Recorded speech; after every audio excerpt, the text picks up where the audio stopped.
Hello everyone, welcome back to the channel.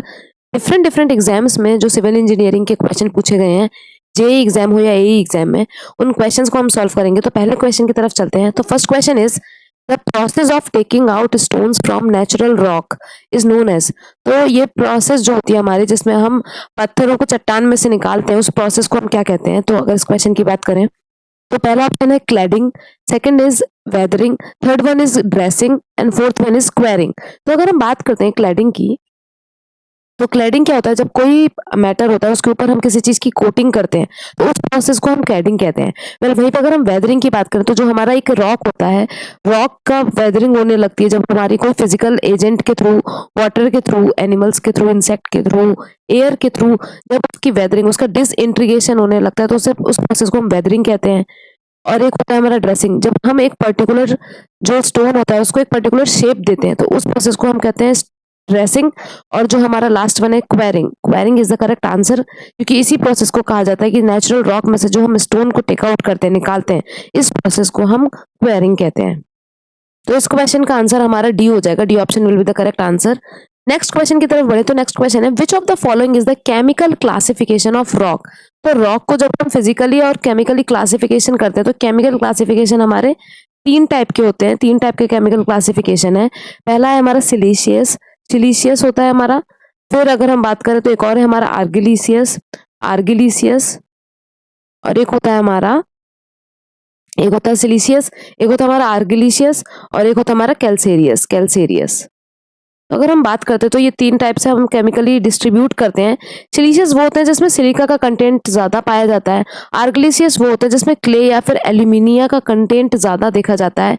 और calcareous वो होते हैं जिसमें लाइम का कंटेंट ज्यादा होता है। तो ये तीनों ही तरीके से हम क्लासिफाई करते हैं, केमिकल क्लासिफाई करते हैं। तो यहाँ पर आप ऑप्शन में देख ही सकते हैं, सिलीशियस ही ऑप्शन में पहले ऑप्शन है हमारा, तो A will be the correct answer of this question. Well वहीं पर अगर हम बात करते हैं स्ट्रेटिफाइड और अनस्ट्रेटिफाइड क्या होता है। फॉलिएटेड क्या है? जो बहुत पतले पतले रॉक होते हैं हमारे, बहुत ही पतले ज्यादा तरीके के, जिस तरीके के हमारे रॉक होते हैं वो हमारे फॉलिएटेड रॉक होते हैं। और स्ट्रेटिफाइड और अनस्ट्रेटिफाइड रॉक क्या होते हैं? जैसे इग्नियस रॉक क्या है, पूरा मॉल्टन मैग्मा जो होता है, लावा जो होता है, वो एक बार में ठंडा होता है तो वो पूरा का पूरा एक जैसा होता है, तो वो क्या है? अनस्ट्रेटिफाइड है। लेकिन वहीं पर अगर हम सेडिमेंट्री रॉक की बात करते हैं तो छोटे छोटे सेडिमेंट्स डिपॉजिट होते हैं और फिर वो एक रॉक बन रहा है। तो छोटे छोटे जो हमारे सेडिमेंट मतलब कलेक्ट होते हैं, डिपॉजिट होते हैं, और फिर बनता है जो रॉक, वो क्या है? उसमें थोड़े थोड़े आप स्ट्रेटिफिकेशन देखने को मिलेगी, एक लेयर फिर दूसरी लेयर, तो हर लेयर के बीच में स्ट्रेटिफिकेशन देखने को मिलेगा। तो उस तरीके की रॉक को हम स्ट्रेटिफाइड रॉक कहते हैं। वेल यहाँ पर केमिकली अगर डिफाइन करें तो हमारा siliceous rock will be the correct answer of this question. Next question कह रहा है कि what is the most hardness number of topaz. सबसे पहली बात तो टोपैज का मोस्ट हार्डनेस नंबर पूछा गया। वेल यहीं पे एक क्वेश्चन और बनता है कि हार्डनेस नंबर किस स्केल पर हम मेजर करते हैं। तो हार्डनेस नंबर हम किस स्केल पे मेजर करते हैं? तो मोज जो स्केल है, मोज स्केल जो है वो किस लिए यूज किया जाता है? It is use to measure hardness of the stone, hardness पता करने के लिए। तो यहाँ पर हम टोपैज का हार्डनेस पूछ रहे हैं, तो हम इसके लिए एक ट्रिक है उसको याद कर लेते हैं। तो ट्रिक जो है वो कुछ इस तरीके से है कि to get candy, to get candy from auntie, from auntie Fanny. So to get candy from auntie Fanny, quit teasing, quit teasing cousin Danny, quit teasing cousin Danny. So to get candy from aunt Fanny, quit टीजिंग cousin Danny. तो इसको पहली बात तो number दे देते हैं 1 2 3 4 5 6 7 8 9 10। ये हमारे मोज स्केल है। अब यहाँ पर हम इसको नाम अगर देना चाहें तो पहले वाले का नाम हो जाएगा हमारा टेल्क, सेकंड वाला हो जाएगा हमारा जिप्सम, जिप्सम आपको ये याद रखना है। सी से हमारा हो जाएगा कैल्साइट, एफ एफ से हमारा हो जाता है फ्लोराइट, फ्लोराइट। ए से हमारा हो जाता है एपेटाइट, ए से हमारा हो जाता है एपेटाइट। वेल एफ से हमारा होता है, यहाँ पर बोलते हैं ऑर्थोक्लोज, ऑर्थोक्लोज फेल्ड्स्पार। तो हमने एफ फेल्ड्स्पार का एफ ले लिया है, तो ऑर्थोक्लोज, ऑर्थोक्लोज फेल्ड्स्पार, फेल्ड्स्पार। क्यू से हमारा हो जाता है quartzite, quartzite, quartzite, quartz. Well हम अगर बात करते हैं टी से हमारा हो जाएगा टोपाज, जिसके बारे में ये लोगों ने पूछा है, टोपैज। और हमारा सी से हो जाता है कोरंडम, कोरंडम। एंड डी से तो आपको पता ही है लास्ट हमारा सबसे ज्यादा हार्ड मटेरियल जो कि हमारा डायमंड। तो डी से हमारा हो जाएगा डायमंड। तो आप इसको ट्रिक को बिल्कुल लिख लीजिए और याद कर लीजिए, ऐसे क्वेश्चन आते रहते हैं। तो सबसे पहली बात, मोड्स मोड्स जो स्केल है, मोड्स स्केल जो है वो किसको पता करता है, तो वो हार्डनेस को पता करता है। और यहाँ पर टोपैज कहाँ हो जाएगा 8, एज वी हैव सीन यहाँ पर कि टी 8 से आ रहा था हमारा टोपैज, तो 8 will be the correct answer. C is the correct option of this question और 8 is the hardness number of topaz. अगले क्वेश्चन की तरफ चलते हैं। अगला क्वेश्चन क्या कह रहा है, मैचिंग है अगला क्वेश्चन। तो ग्रेनाइट, मार्बल, लाइमस्टोन और स्लेट दे रखा है और दूसरी तरफ हमें ऑर्नामेंटल वर्क, सी वॉल, फ्लोरिंग और मैन्युफैक्चर ऑफ सीमेंट दे रखा है। तो अगर हम बात करते हैं लाइम की, अगर लाइम की बात करी जाए तो वो सीमेंट की मैन्युफैक्चर में यूज किया जाता है। जैसे हमें पता है सीमेंट में हम लाइम मिलाते हैं और सिलिका मिलाते हैं, लेकिन लाइम का प्रतिशत बहुत ज्यादा होता है, परसेंटेज बहुत ज्यादा होता है। तो सी के लिए तो हमारा 4 हो गया, सी के लिए हमारा हो गया 4। वेल वहीं पर अगर हम स्लेट की बात करते हैं तो स्लेट में एक अलग ही प्रॉपर्टी देखी जाती है जिसमें वाटर एब्जॉर्प्शन सबसे कम होता है। तो इस वजह से हम इसको जो है फ्लोरिंग या फिर रूफिंग के लिए यूज किया जाता है। तो फ्लोरिंग या फिर रूफिंग के लिए स्लेट को यूज किया जाता है। तो डी का हो गया हमारा 3। मार्बल, जैसे संगमरमर आपको पता है, सोना संगमरमर तो की ये दीवारें, तो बेसिकली संगमरमर क्या है, जो ताजमहल के लिए यूज किया गया है, तो ताजमहल में यूज किया गया है। या और भी ऑर्नामेंटल जो वर्क होता है, कभी कोई आगरा गया हो तो वहां पर क्या होता है कि बहुत सारे इयरिंग्स और जो डिफरेंट डिफरेंट की चेन्स में लगी हुई होती है, तो ऑर्नामेंटल वर्क में भी हमारा वो मार्बल की होती है। तो मार्बल को यूज किया जाता है, संगमरमर को यूज किया जाता है। तो बी का हो गया हमारा 1। और ग्रेनाइट की बात करते तो एक तो लास्ट बचा, और जो सी है, जो सी में वॉल है, क्योंकि ग्रेनाइट की जो कंप्रेसिव स्ट्रेंथ है बहुत ज्यादा होती है, तो सी में जब स्ट्रक्चर बनाते हैं तो सी वॉल के लिए हम ग्रेनाइट को यूज किया जाता है। तो 2 हो जाएगा हमारा, ए का 2। तो 2 1 4 3 will be the correct answer of this question. Next question देखते हैं। नेक्स्ट क्वेश्चन कह रहा है the hardest among the natural stone listed here. तो यहाँ पर जितने भी स्टोन के लिस्ट है उसमें से सबसे हार्डेस्ट कौन सा होगा, ग्रेनाइट, लाइमस्टोन, मार्बल, स्लेट। तो अगर हम बात करते हैं तो यहाँ पर आप देखो लाइमस्टोन और मार्बल। तो लाइमस्टोन क्या है, एक सेडिमेंट्री रॉक है हमारी, सेडिमेंट्री। तो सेडिमेंट्री है, तो सेडिमेंट्स के कंपोजिशन से, डिपोजिशन से हमारी ये लाइमस्टोन बनी है। और उस पर जब हम बहुत ज्यादा प्रेशर और टेम्परेचर लगाएंगे तो वो मार्बल में कन्वर्ट हो जाता है, जो कि हमारा मेटामॉर्फिक रॉक है। मेटामॉर्फिक रॉक है। अगर हम बात करें तो ये दोनों इतनी ज्यादा हार्ड नहीं होती है इन कंपेयर टू। पर अगर हम यहाँ पे बात करें ग्रेनाइट और स्लेट में, तो ग्रेनाइट और स्लेट में जो ग्रेनाइट है, इसकी जो हार्डेस्ट प्रॉपर्टी है जो यहाँ पर आप देखने को मिलेगी इन चारों में, तो ग्रेनाइट की सबसे ज्यादा हार्ड प्रॉपर्टी आपको देखने को मिलेगी। इस क्वेश्चन का answer A will be the correct answer of this question. Next question है कि the type of stone used generally for masonry work in industrial area exposed to smoke and chemical fumes. तो ये बोल रहे हैं कि जब हम मैन्युफैक्चर एरिया में जाते हैं या फिर इंडस्ट्रियल एरिया में जाते हैं, तो जब वो स्मोक और केमिकल के एक्सपोजर में सबसे ज्यादा होता है स्टोन, तो वहां पे कौन सी मेसोनरी के लिए कौन सा स्टोन यूज करना चाहिए, मेसोनरी में कौन सा स्टोन यूज करना चाहिए, मार्बल यूज करना चाहिए, लाइमस्टोन यूज करना चाहिए, ग्रेनाइट यूज करना चाहिए या सैंड स्टोन यूज करना चाहिए। तो मार्बल तो हम यूज नहीं करेंगे, जैसे कि हम इनफैक्ट ये भी नहीं चाहते कि ताजमहल जो है हमारा वो मार्बल से बना हुआ है, उसके आसपास जो हमारी इंडस्ट्री, हमने उनको वहां से रिमूव करने के लिए ऑर्डर हमें दिया हुआ देते हैं हम, कि वहां पे इतना ज्यादा हमें पॉल्यूशन नहीं करना, क्योंकि जो मार्बल है वो ये स्मोक और केमिकल के फ्लूम्स के मतलब एक्सपोजर में आकर येलोइश होने लगता है, तो हम उसे तो यूज करेंगे नहीं, उसे यूज नहीं करेंगे, लाइमस्टोन को यूज नहीं करेंगे। वेल वहीं पर अगर हम बात करते हैं सैंडस्टोन और ग्रेनाइट के कंपेयर में, जो ग्रेनाइट है इसकी जो है हार्डेस्ट प्रॉपर्टी देखी जाती है, इसकी कंप्रेसिव स्ट्रेंथ भी अच्छी है, और ये जो दूसरी चीजें हैं जैसे बहुत ज्यादा एनवायरमेंटल के एक्सपोजर में आने में भी ये बहुत अच्छे से वर्क करता है, बहुत लॉन्ग लास्टिक है। तो C will be the correct answer, granite will be the correct answer of this question. Next question है कि आर्गिलियसियस रॉक जो है वो किससे बनते हैं। तो अभी हमने डिस्कस किया था कि केमिकल कंपोजिशन में हमने 3 देखे थे।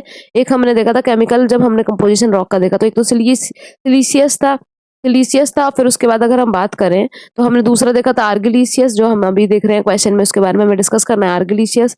और एक हमारा था कैल्सेरियस। तो कैल्सेरियस में क्या था कि हमें आपको क्या देखने को मिलेगा, लाइम का कंपोजिशन देखने को मिलेगा, वहीं पे आर्गिलिसियस में आपको क्ले या फिर एल्यूमिनिया का कंपोजिशन ज्यादा देखने को मिलेगा, और सिलिसियस में तो जैसे कि आपको पता है सिलिका का कंपोनेंट ज्यादा देखने को मिलता है। तो अगर हम बात करते हैं तो आर्गिलेशियस मतलब क्ले प्रीडोमिनेंट होगा, तो A option will be the correct answer of this question. Well next बात करते हैं the major constituent in siliceous rock.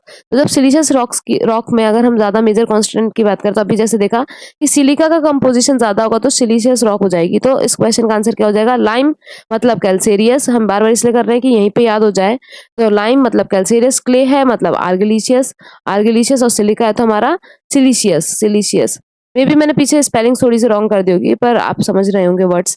Next question क्या कहता है, नेक्स्ट क्वेश्चन देखते हैं कि sedimentary rocks are the result of the. तो सेडिमेंट्री रॉक की अगर बात करते हैं तो 3 टाइप की रॉक होती हैं। अगर हम रॉक को समझना चाहें तो 3 टाइप की हमारी रॉक होती है, जिसमें से एक हमारा है इग्नियस रॉक, एक होता है हमारा इग्नियस रॉक।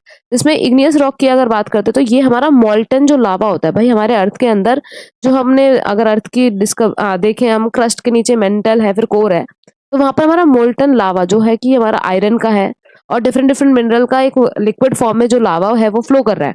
तो जो मोल्टन लावा है जब वो ऊपर आता है और वो सॉलिडिफाई होने लगता है या फिर कूल डाउन होने लगता है, कूल डाउन कह लीजिए या फिर सॉलिडिफाई होने लगता है, उसके वजह से जो रॉक मिलती है वो हमारी इग्नियस रॉक होती है। इग्नियस रॉक देखने को मिलेगी। अब ये हो सकता है कि वोल्केनो फटा और वो हमारा लावा ऊपर आ गया, तो इस तरीके की रॉक को हम बोलते हैं एक्सट्रूसिव रॉक, क्योंकि वो ऊपर आ गई है सरफेस पे। और जो मोल्टन लावा अंदर ही सॉलिडिफाई होने लगता है, इस तरीके की रॉक को हम बोलते हैं इंट्रूसिव रॉक। तो ये तो हमारी इग्नियस रॉक हो गई। वेल वहीं पे अगर हम बात करते हैं सेडिमेंट्री रॉक की बात करें, सेडिमेंट्री रॉक की बात की जाए तो सेडिमेंट्री रॉक में आपको क्या देखने को मिलेगा कि जो हमारे डिपोजिशन हुआ, बड़े बड़े रॉक्स है, मान लो ये रॉक्स है हमारी, फिर इनका क्या होता है, डिसइंटीग्रेशन होता है, डिसइंटीग्रेशन होता है। डिसइंटीग्रेशन किसी की भी वजह से हो सकता है, it can be just because of anything. अब ये हो सकता है कि पानी की वजह से हो जाए, वाटर की वजह से, कोई भी एजेंट हो सकता है एयर की वजह से हो सकता है कि कुछ केमिकल एजेंट की वजह से हो जाए, या फिर एसिड एसिड के रिएक्शन की वजह से हो जाए, तो ऑक्सीजन की वजह से हो जाए, ऑक्सीडेशन हो जाए, रिडक्शन हो जाए। ठीक है, तो ऑक्सीडेशन हो सकता है, रिडक्शन हो सकता है, इंसेक्ट्स की वजह से हो सकता है, एनिमल्स की वजह से हो सकता है। तो ये कोई भी रीजन हो सकता है जिसकी वजह से डिसेंट्रीगेशन देखने को मिलेगा। डिसेंट्रीगेशन के बाद क्या होता है, ये छोटे छोटे डिपॉजिट जो हो जाते हैं, जो छोटे छोटे सेडिमेंट्स में ब्रेक डाउन हुआ, उसके बाद वो डिपॉजिट जो होते हैं, इसी से जो हमारी रॉक फिर से जो फॉर्म होती है, इसको हम बोलते हैं सेडिमेंट्री रॉक। ये सेडिमेंट्स के डिपोजिशन की वजह से जो रॉक हमारी फॉर्म हुई है, that is called sedimentary rock. Well वहीं पे जब हम इस सेडिमेंट्री रॉक पे या इग्नियस रॉक पे जो हम, ये जो हमारा रॉक है सेडिमेंट्री रॉक मान लो इसे, इस पे जब हम बहुत ज्यादा हाई टेम्परेचर या फिर प्रेशर लगाते हैं, दोनों ही चीज, क्या लगाते हैं, हाई टेम्परेचर, हमने इस पे क्या लगाया, बहुत ज्यादा टेम्परेचर इंक्रीज किया और इस पे प्रेशर भी बहुत ज्यादा हमने लगाया। इसके वजह से जो हमें रॉक देखने को मिलती है, इस वाली रॉक को बोलते हैं हम मेटामॉर्फिक रॉक। तो तीनों ही रॉक का जो आपको बेसिक स्ट्रक्चर है, किस तरीके से फॉर्म होती है, समझ में आ गया। तो अब इस क्वेश्चन को देखते हैं क्या कह रहा है कि sedimentary rocks are the result of accumulation of weathered deposit of igneous rock. या जो हमारे इग्नियस रॉक के जो डिपॉजिट है उसको वेदरिंग करके जो डिपॉजिट होता है, क्या उसकी वजह से बनता है, या एक्शन ऑफ इंटेंस प्रेशर और हीट। तो अभी हमने देखा ये तो हमारा मेटामॉर्फिक रॉक है कि एक्शन ऑफ इंटेंस प्रेशर और हीट की वजह से जो बनता है वो मेटामॉर्फिक रॉक है। या सॉलिडिफिकेशन ऑफ मोल्टन मेटल की वजह से, तो अभी हमने देखा ये तो इग्नियस रॉक है हमारी। और वैसे भी हमने देखा जो वेदर्ड डिपॉजिट होते हैं उसकी वजह से जो रॉक बनती है वो हमारी सेडिमेंट्री रॉक होती है।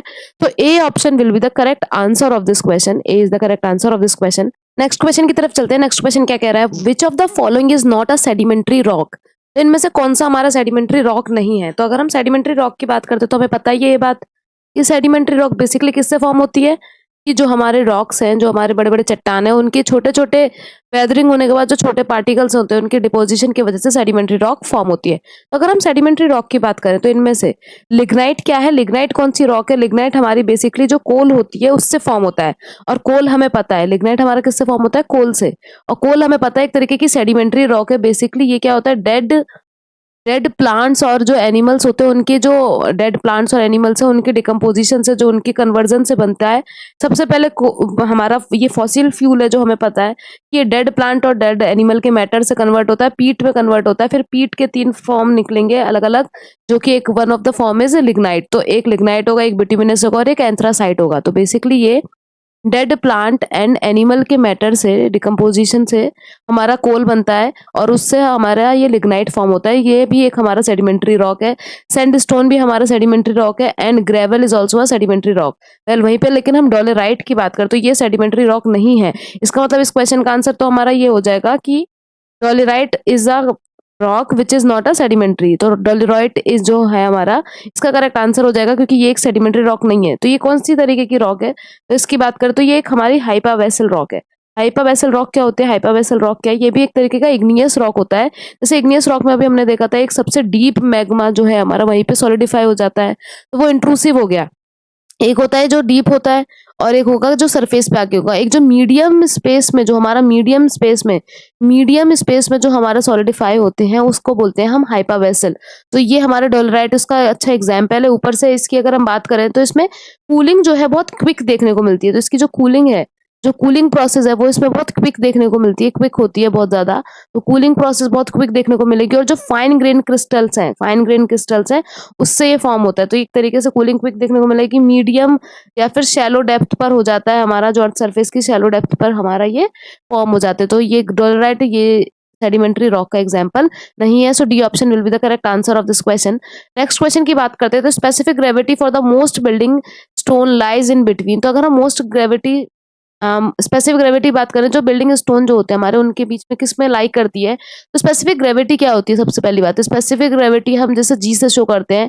ये क्या होता है? ये एक रेशियो है। रेशियो किसका? डेंसिटी या फिर बल्क यूनिट वेट का। तो डेंसिटी का रेशियो है किसके कंपेयर में? स्टैंडर्ड फ्लूइड के कंपेयर में। स्टैंडर्ड फ्लूइड के कंपेयर में वो वाटर भी हो सकता है और वो एयर भी हो सकती है। तो स्टैंडर्ड फ्लूइड के कंपेयर में जो हम डेंसिटी का रेशियो लेते हैं वो स्पेसिफिक ग्रेविटी होती है। अगर हम बात करते हैं तो ऑर्गेनिक सॉइल जो होती है, ऑर्गेनिक सॉइल की बात हो रही है, उनकी जो स्पेसिफिक ग्रेविटी है वो 1 से लेके 2 के बीच में लाई करती है। इनऑर्गेनिक सॉइल की अगर हम बात करते हैं, तो इनऑर्गेनिक सॉइल की बात की जाए तो वो 2.6 से लेके 2.9 के बीच में लाई करती है। और वेल यहाँ पर ये बिल्डिंग स्टोन, जो हमारी फर्स्ट क्लास बिल्डिंग स्टोन की बात करते हैं, इनके बीच में पूछा जा रहा है, तो वो हमारा 2.5 से लेके 3 के बीच में लाई करता है। तो B option will be the correct answer of this question. तो गुड बिल्डिंग स्टोन के कुछ और प्रॉपर्टी भी हैं जो जिसे देख लेते हैं हम। अगर गुड बिल्डिंग स्टोन की बात करें तो गुड बिल्डिंग स्टोन में क्या क्या प्रॉपर्टी देखने को मिल सकती है, इन्हें हम देख लेते हैं, एक रिव्यू ले लेते हैं कि ये भी हमारे एमसीक्यू बन सकता है। जिस तरीके से स्पेसिफिक ग्रेविटी को लेके पूछ लिया, कुछ और चीजों को भी लेके पूछ सकते हैं। तो अगर हम बात करें सबसे पहला पॉइंट, तो जो परसेंटेज ऑफ वेयर होता है, जो हमारा परसेंटेज ऑफ वेयर है, एट्रिशन टेस्ट जब करते हैं हम स्टोन का, जो परसेंटेज वेयर है, वेयर जो है वो ज्यादा नहीं होना चाहिए। It should not be more than, तो वो 3 से ज्यादा नहीं होना चाहिए। तो ये एमसीक्यू बन गया कि गुड बिल्डिंग स्टोन का जो परसेंटेज ऑफ वेयर है, कब? जब हम आर्ट्रिशन टेस्ट करते हैं। कौन सा टेस्ट करते हैं? ये भी एक इंपॉर्टेंट। तो ये सारे जो पॉइंट्स लिख रहे हैं बहुत इंपॉर्टेंट है। कौन सा टेस्ट करते हैं हम? वियर एंड टियर को पता करने के लिए तो आर्ट्रिशन टेस्ट करते हैं। और गुड बिल्डिंग स्टोन के लिए वो कितने से ज्यादा नहीं होना चाहिए, तो वो 3 से ज्यादा या 3 से ज्यादा वो नहीं होना चाहिए। स्पेसिफिक ग्रेविटी हम देख ही चुके थे कि 2.5 से लेकर 3 के बीच में होनी चाहिए। वेल, वहीं पे अगर हम बात करते हैं कोफिशिएंट ऑफ हार्डनेस की, तो कोफिशिएंट ऑफ हार्डनेस की जो बात करें तो वो हमारा 17 से ज्यादा देखने को भी होना चाहिए। मतलब जो हमारा कोफिशिएंट ऑफ हार्डनेस होता है, कोफिशिएंट ऑफ हार्डनेस की अगर हम बात करते हैं, जो हमारा गुड बिल्डिंग स्टोन है उसका कोफिशिएंट ऑफ हार्डनेस हमारा जो है 17 से ज्यादा होना चाहिए। It should be greater than 17 से ज्यादा होना चाहिए। वेल, वहीं पे अगर हम परसेंटेज वाटर एब्जॉर्प्शन की बात करते हैं, जो परसेंटेज वाटर एब्जॉर्प्शन है, वाटर एब्जॉर्प्शन जो है हमारा परसेंटेज, अगर उसकी बात करें तो वो 5 से ज्यादा नहीं होना चाहिए। परसेंटेज वाटर एब्जॉर्प्शन जो है हमारा, जो वेट ऑफ स्टोन ले लेता है, वो 5 से ज्यादा या 5 से ज्यादा नहीं होना चाहिए। 5% से ज्यादा वो वाटर एब्जॉर्ब नहीं करना चाहिए। वहीं पे अगर हम बात करते हैं टफनेस इंडेक्स की, well we talk about toughness index, तो जो टफनेस इंडेक्स है वो 13 से लेस नहीं होनी चाहिए। मतलब टफनेस इंडेक्स जो है वो 13 से ज्यादा ही होने चाहिए। It should not be less than 13 से कम नहीं होनी चाहिए। और हम अगर क्रशिंग स्ट्रेंथ की बात करें, तो क्रशिंग स्ट्रेंथ जो है हमारी गुड हमारी बिल्डिंग स्टोन जो होती है, उसकी क्रशिंग स्ट्रेंथ की अगर हम बात करें तो वो हमारा एटलीस्ट 100 न्यूटन पर एमएम स्क्वायर होना चाहिए और उससे ज्यादा ही होना चाहिए।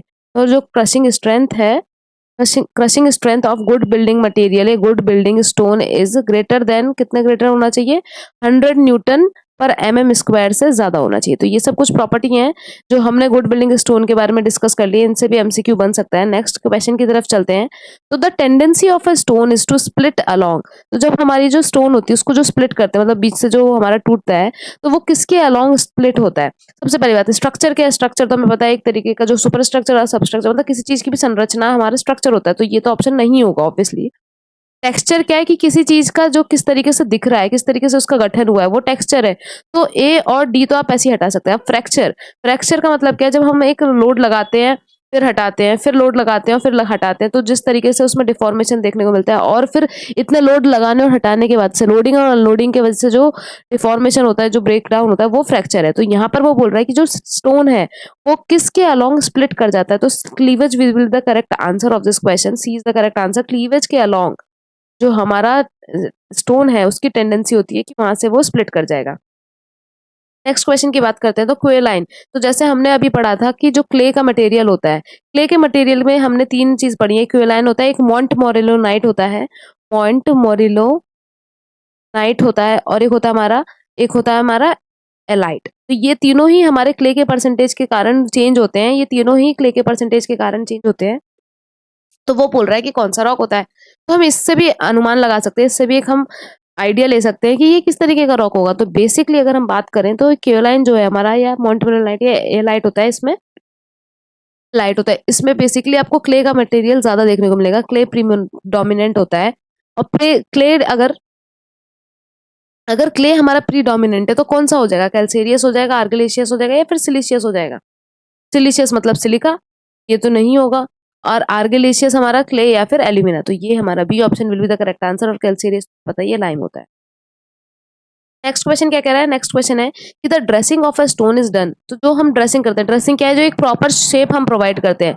अगर हम कोई प्रॉपर शेप प्रोवाइड कर रहे हैं अपनी जो हमारी स्टोन है उसको, तो वो कब करना चाहिए, सीजनिंग के बाद करना चाहिए, आफ्टर 3 months ऑफ क्वेरिंग करना चाहिए, जस्ट बिफोर कंस्ट्रक्शन करना चाहिए, या फिर इमीडिएटली आफ्टर क्वेरिंग करना चाहिए। तो खनन के तुरंत बाद ही करना चाहिए, A will be the correct answer. क्योंकि क्वेरिंग करने के बाद जब हम अपने स्टोन को देखते हैं, जब हम क्वेरिंग करते हैं, क्वेरिंग क्या है, जब हम अपने उसके नेचुरल रॉक से उसको निकालते हैं, उस प्रोसेस को हम क्वेरिंग कहते हैं। और उसके बाद हमें ड्रेसिंग करनी चाहिए, क्यों? क्योंकि तब वो सॉफ्ट होता है, तो हम एक डिजायर्ड शेप उसको प्रोवाइड कर सकते हैं। तो इमीडिएटली आफ्टर क्वेरिंग अगर आप करोगे तो dressing will be the good option, dressing करनी। वेल, अगर हम बात करते हैं नेक्स्ट क्वेश्चन की, तो ये बेसिकली एक बिल्कुल ही रटने वाला क्वेश्चन है कि which of the following is a type of cleavage observed in mineral. तो कौन सा क्लीवेज आपको मिनरल के अंदर देखने को मिलता है? तो रेक्टेंगुलर, स्ट्रीक, क्रिस्टल, या फिर बेसल। तो basal is the correct answer of this question. Basal type का क्लीवेज आपको मिनरल्स के अंदर देखने को मिलेगा। वेल, नेक्स्ट क्वेश्चन की बात करते हैं। नेक्स्ट क्वेश्चन क्या कह रहा है, तो which of the following is a sedimentary rock. इनमें से कौन सा हमारा सेडिमेंट्री रॉक है?